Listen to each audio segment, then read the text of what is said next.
They're at 94 right now as I'm looking at the Fox 9 weather app with a feels like temperature of 96.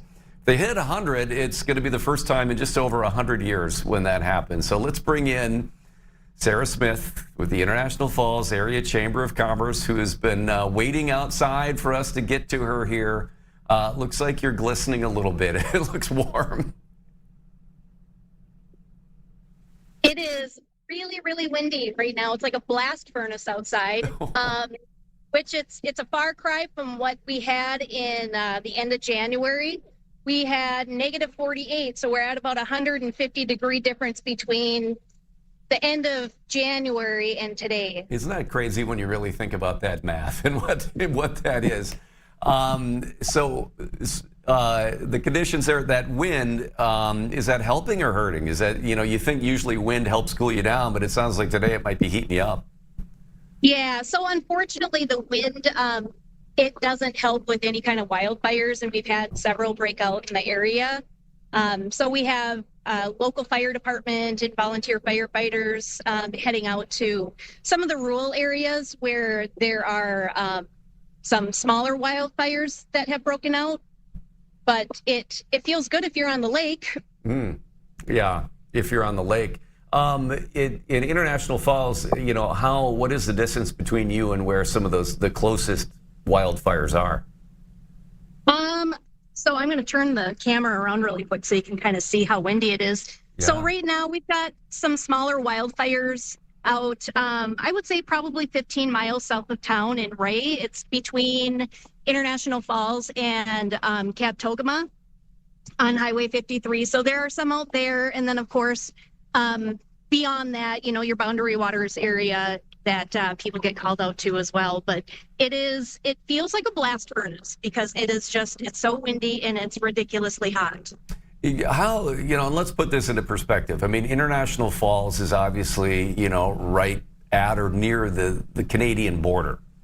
How rare is it in your experience? I mean, I could look up the stats, but I just want to find out from somebody who lives there. How rare is it to get to this type of heat?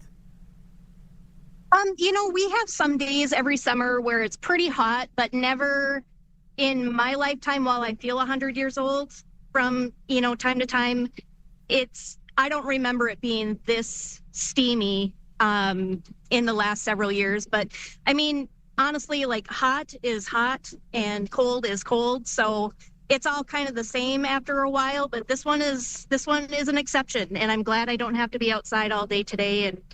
And we're just praying for those firefighters and the people that are dealing with the wildfires right now. Yeah, and certainly those windy conditions are a massive concern for fighting those fires.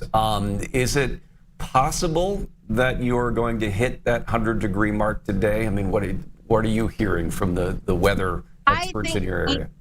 Yeah, I mean, I think we are. The weather here changes from minute to minute, it seems like sometimes, but it's definitely on the forecast if you look at the hour by hour. What the temperature is going up to. So we haven't even hit the hottest part of the day yet. So it'll be interesting to see if we do get up to that 99 or above temperature. And to your point, if we do hit that, it'll be the first time in 100 years that we have had weather this hot. Yeah. All right. Well, you can flip that back around again. I mean, I just want to see are you continuing? How's the sweat level out there? As much as I hate the word, it's moist. It's hot. But it's one of our hobbies up here, talking about the weather. So what would we do without it, right? Yeah. That's why we live where we live. Yeah. Is it, what would the normal high temperature for this day in International Falls normally be? So on a day like, middle of July, basically to middle of August, we have really nice summers up here. I would say, I don't know if you can hear me fine with the wind blowing. I can. So I'm kind of yelling. But I would say it's usually, 70s, low 70s. It might get up close to 80 sometimes. But again, I mean, we'll have some hot snaps where it's in the mid 80s or so. But otherwise, it's really nice. Can't beat it. Well, again, as unpleasant as this is, maybe there's something to be said about, hey, you can remember this date, history in International Falls potentially. Yep, I'm having a hard time hearing you. I'm sorry. Oh, that's okay. Well, we'll let you go. Sarah, thanks for joining us. Get back inside the AC. Make sure everybody stays safe, not just from the heat and exhaustion, but from any threat of fires out there. Yes, well, we appreciate it. And for anybody watching this, come on up to Rainy Lake. It's beautiful up here most days, and we'd love to see you guys up here, maybe doing a news episode up here sometime. You'd love it. Beautiful. Would love it. I know Rainy Lake, it is beautiful.